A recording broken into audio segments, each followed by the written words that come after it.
Welcome to CPAC Now, America Uncanceled. I'm Mercedes Schlapp, and joining me is one of my dearest friends, someone who I greatly admire, someone who's on the front lines when it comes to ensuring that moms go out and vote, that parents have rights here in the United States. Kimberly Fletcher, founder and president of Moms for America. Kimberly, thank you for joining me. I am thrilled to be here. It's going to be a wild year, and we want to start it with a good bang here. That's right. We were just talking about this wild, crazy election year that we have just jumped into. We saw this past week the New Hampshire elections where President Trump had a strong victory there, really a historic victory in New Hampshire. But yet what was part of the story is that Nikki Haley is not looking to drop out. Your thoughts? I was actually surprised. I thought I've heard from a lot of donors and from people in general that if the New Hampshire didn't go well, that she was just going to get out. So I was surprised. I was surprised that she decided to stay in. I don't know how much support she's going to get from those who she needs funding from or the grassroots ground game. I think that's extremely limited. She has a really great message when it comes to parental rights. And when she sticks on that, she does really, really well. But when you start to look at her record and the votes that she's had, and, she was great in the UN, but she's not going to be great in the White House or even in the cabinet because she is a new world order type of person, and we wanted to be America first here in America. Yeah, and I think part of it is sort of the neocon position, which is a traditionally Republican position, or rhino position, as they would say. I think there's definitely been a shift, I think, in the Republican Party where not to be isolationist, but to be, to tread carefully when we're dealing with these international affairs. As we know, we've seen a multi-front war, whether it's in Israel and against Hamas and the threats they're facing, one of our greatest ally, Israel, and also what we're seeing in Ukraine and Russia. It seems like that's going to be the never-ending war right now. I think, let me get your sense on this, because obviously when it comes to these campaigns, we saw Governor Ron DeSantis after Iowa say, I don't have a viable path. I'm going to throw my support and endorse, Donald Trump. Obviously, they had a very contentious situation during the primary, but then Ron DeSantis came on board. What do you think is keeping Nikki Haley in the race?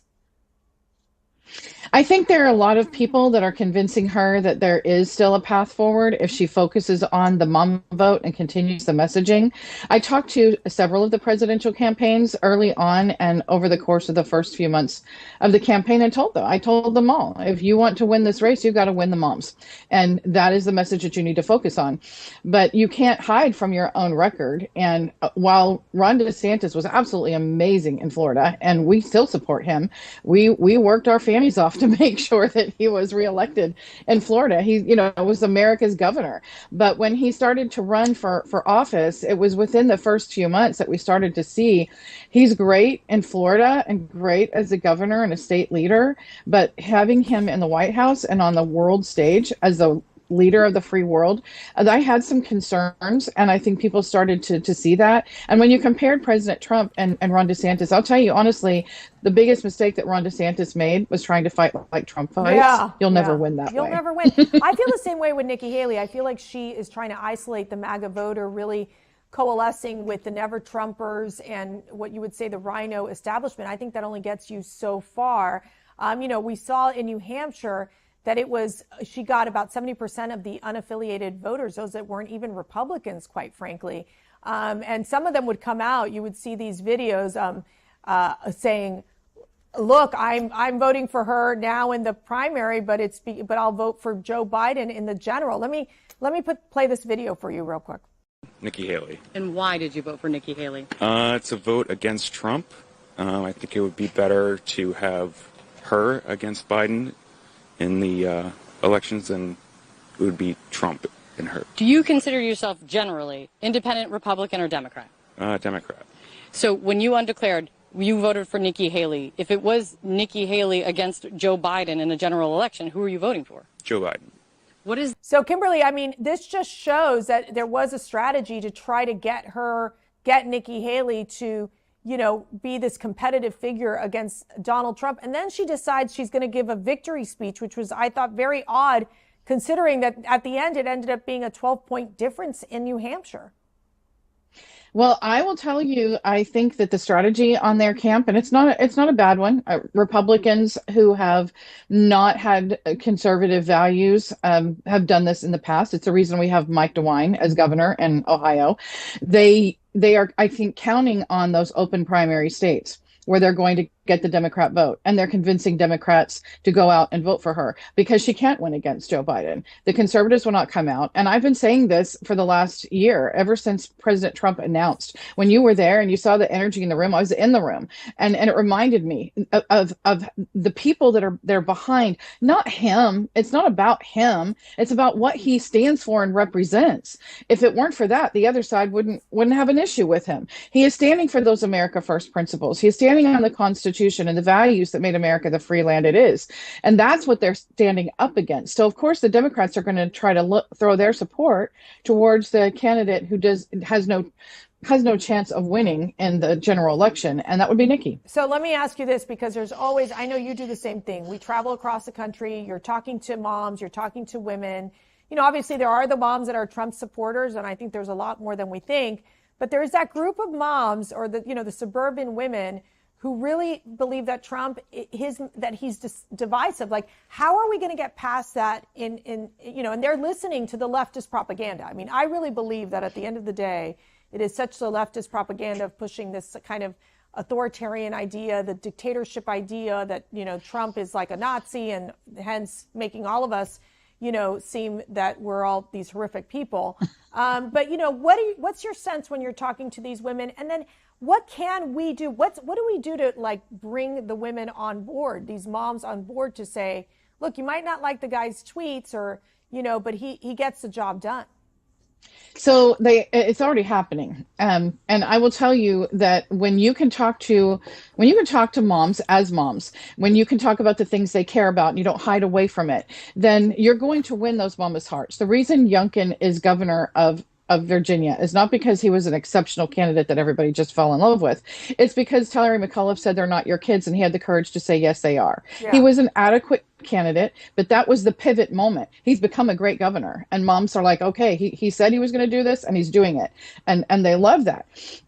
We don't agree with everything that he does, but that's the way it is. But what is pivotal in understanding, and extremely important we understand, is that these suburban women are moms who go to church, and they're concerned about their children. And we know that there was in Northern Virginia, one of our team members lives in Northern Virginia, in a very affluent neighborhood, and across the street are two families. Their kids get along, they're friends, but they're diametrically opposed on the political issues and even cultural issues. And that family, those two families, not only supported Barack Obama and Hillary Clinton in their elections, they held fundraisers in their homes for them.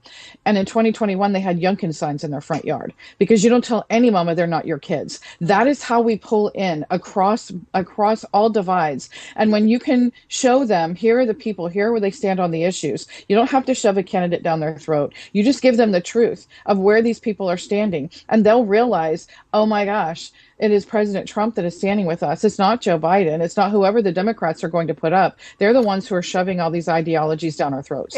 What if you were to say, what are the top three issues when you're talking to these moms? What are the top three issues that they're basically saying, look, this is going to determine who I vote for?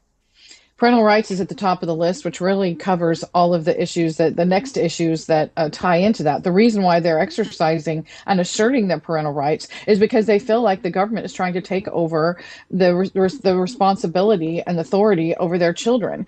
And they're adamantly opposed to that. The transgender issue, huge. It crosses all divides, all colors, all ethnicities. What's happening in the country right now is something that has never happened in the history of our country.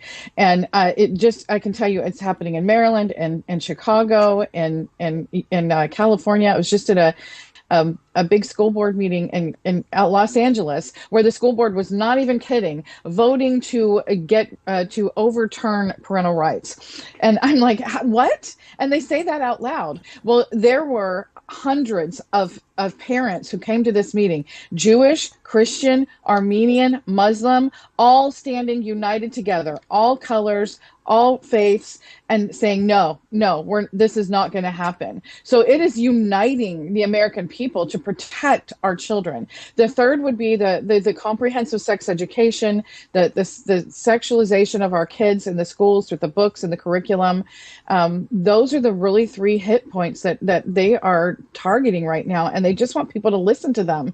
And if they start talking about, mask mandates and everything, medical freedom is absolutely at the top of the list too. So obviously those are all parental rights issues, and moms are the ones who are on the front lines of this battle. It's really a mom-led revolution that we're seeing. I want to play this video. It's from Planned Parenthood. I saw it this morning. I could not believe it. So let's watch this. Sex means different things to different people. Generally speaking, society tends to define sex in a very narrow way: penetration, penis into vagina. But where does that definition leave queer people, or folks who can't or don't have penis and vagina sex, and choose to have oral, anal, or another type of sex instead? So Kimberly, this is the type of propaganda that Planned Parenthood and these leftist organizations are pushing on our children. Literally, this is a woman standing in front of a classroom that appears to be like a middle school or even elementary school classroom, talking about anal sex, consent to sex, masturbation. I mean, you name it. This is the type of pornographic and what I would say pedophile type of material that's being pushed by the left. What has happened here in America? Well, there are a couple of things that have happened. They have started a push for ideologies and things that parents just don't want. And because of that, and teachers don't want this. School board members, teachers, parents, there are way more of us who are opposed to this than there are who are for it. So they have this tap out program. And if the teachers feel uncomfortable teaching this curriculum that the government has basically incentivized them, bribed and blackmailed with our own money, to have in the schools, then they have an opportunity to tap out. I don't feel comfortable doing this. I'm not okay doing this. And so a Planned Parenthood representative will step in and take over that class and make sure that that curriculum is being taught so that the school gets the money. So it's coming from the federal government there, and they don't realize that when you take money from the federal government, that you have to have attorneys. It costs you more to have the money than it does to just say, no, I don't want it. Yeah. And not just in money, it also costs you in the value of the education and the way that the students are being treated. And it's hurting our education system. The other thing that they're doing, and this is also incentivized by the federal government, they are now providing counselors in every single school. And I'm not talking just about public school. This is private school, Christian school, parochial school. Parents need to be knowing what exactly your teachers are teaching, who has access to your children, and what they're exposing them to. So they are hiring these counselors, either full-time or part-time, to come in, and their whole entire objective is to transition kids. And the goal is 2 weeks. Planned Parenthood is heralding that they can do it in one session. And people are like, how can you do that? You can't do that. Yes, you can, because they're not starting with pills and surgeries. They're starting by mentally and emotionally connecting with our children, confusing them, and starting to put ideas in there that everybody else is against you and you're not who you are. Yeah. And it is a tragedy what's going on in our schools. It's a tragedy. And I think when you look back at the medical industry, only several decades ago would view, for example, having a child transition and, go from being a boy to a girl to a boy, having these gender surgeries on these minors, that would have been unethical. And now it's trying to become acceptable. And you have these kids that have to be put on these puberty blockers. They have to take drugs for the rest of their lives. You have a 14-year-old who gets a mastectomy. They don't treat these issues as mental health issues. They treat it to destroy them and mutilate their bodies. Let me ask you this. Ohio just banned the gender affirming care for minors. They restricted transgender athletes. This was after we saw Governor Mike DeWine basically veto the bill originally, and we know that Ohio was able to override the veto. That I think is a huge victory in Ohio. But then you have states like Maine where it's become like almost like a sanctuary city, basically saying, well, if your child wants to get a sex change, bring them here. We'll take them from the parents. I mean, what's happening with this divide? They have weaponized CPS to a level that I have never seen. I mean, parents have feared CPS, what's CPS? Child Protective Services. Okay. They have parents have feared Child Protective Services for the last couple of decades because of the level of I've never power. thought about it that way. That's really true. Yeah. They have. And they're taking children. I mean, we literally have moms, one particularly in Maine, who have called us while CPS is on the front door wanting to investigate their home. And like there's a mom in Maine, she had found a breast binder in her daughter's room. When she came home from school, she asked her where she got it, and she told her from the school counselor. This is how we found out that these school counselors are in the school. Yeah. So the mom, of course, went to the principal and said, this is not okay. The principal sided with the counselor. So the mom then went to the school board and addressed her concerns there. 3 days later, CPS is on her door. So this is the kind of thing that's happening. And the fact that it's happening in Maine is, I mean, you think that this is happening and everybody just kind of goes, oh, California. No, you're right. You're right. It's everywhere. Everywhere where there's a teachers union, this is happening because this is a teachers union agenda and the government is incentivizing it and CPS has been weaponized against us. Who is like behind this teachers union pushing this curriculum? Do we know? Like, do we know what's really driving this? Who's really driving this? Well, the answer to that question is something that a lot of people don't want to talk about. We are literally in the middle of the greatest war we've ever fought. And there are only two armies, God's and the devil's. Amen. And who is behind this is the devil himself. Yes. And you just have to decide which camp you're on. Who else would want to harm our children this way or divide parents from their children or rip families apart or mutilate children? I mean, this is something historically that has been done in the most evil, despot societies. And right now we're repeating what happened in Hitler's Germany, Stalin's Russia, and Mao's China. So all these people are they've bought into this lie. And there are a lot of people who truly believe that this is gender affirming care. And you got to give them props because the messaging on their side is really good. They were able to convince people for 50 years that killing a baby was a woman's right. And I mean, they're really good at the way they message. So we need to start speaking the language of truth. And I can tell you, I was at a meeting with a bunch of moms and their teenage daughters a few months ago. And I was talking about this agenda and where it was coming from and who was behind it. And I said, well, it's, the gay, lesbian, bisexual, queer agenda. And one of the moms raised her hand and she said, what's that? You're kidding. And I said, really? Yeah. I said, have you heard of LGBTQ? And she goes, oh, yeah. And I said, that's what that is. And her daughter looked at me and said, is that what that stands for? Oh, wow. And the other one is MAGA. If you heard, Barack Obama, I was running the country. If you heard Joe Biden's speech. Someone asked me, I guess. Joe Biden's speech on January 5th, when he just laid down the gauntlet and talked about the MAGA group. And he talked about book banners. And he put all of us in this category of you are just the bad people. Well, we need to stop saying MAGA. We need to start saying, make America great again. Yes. Who could go against that? Yeah. So don't buy into their messaging. We need to counter it with the truth. I do agree. I think while you say the message is really good, I think their message is really evil, which we can agree on. And a great saint, she had a quote that said, you got to choose between, you got to pick God or the devil. You cannot be in the middle. There's no place, you cannot be lukewarm. You cannot be in the middle. You got to stand for truth. I just have here about a couple seconds here.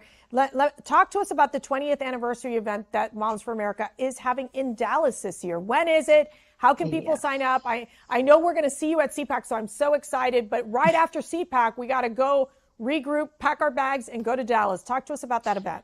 Yeah, this is 20 years in the making. We are really excited about this. You can get all the details at mfa20.com. And we'll put that up on the screen for everybody. And this is literally a 3-day infusion of hope, encouragement, enlightenment. You will leave empowered, realizing the powerful influence that you have in our homes, communities, and our nation. Why our vote is so vital in this election. The mom vote is going to win it, and how you can be effective in your own communities and restoring the republic. Yeah. We can do that. So, with great speakers, it's going to be incredible red carpet opening. I mean, we're treating all these ladies like style, where all the meals are covered. The ticket is a great price. So MFA20.com, get all the details there. And we appreciate our partnership. I feel like you're so part of the CPAC family. You've done so much to grow that organization for Moms for America. And, you know, we really respect all the great work that you and your team do there. It's just truly amazing. So we want to make sure that we're supporting Moms for America. Come to CPAC first. We need you all here February 21st through the 24th. Kimberly will be there. We also are hosting a women's breakfast with Kimberly, and it's going to be very, very exciting this year. It is truly what I think will be the kickoff of the general election with Donald Trump and so many of these great warriors right now, Vivek Ramaswamy and the rest of the crew that's going to be coming in to speak to the CPAC crowd. It's a great place to network, and then as you do in your organization as well, it's a great place for moms to meet each other and know that we are not alone in this battle. Yeah. Kimberly Fletcher, thank you so much for joining me. Thank you. And thank you all for watching. Remember, you can catch us on a podcast. And also, if you want to join us at CPAC, do it now. Go to cpac.org. Get your tickets before it's too late. God bless.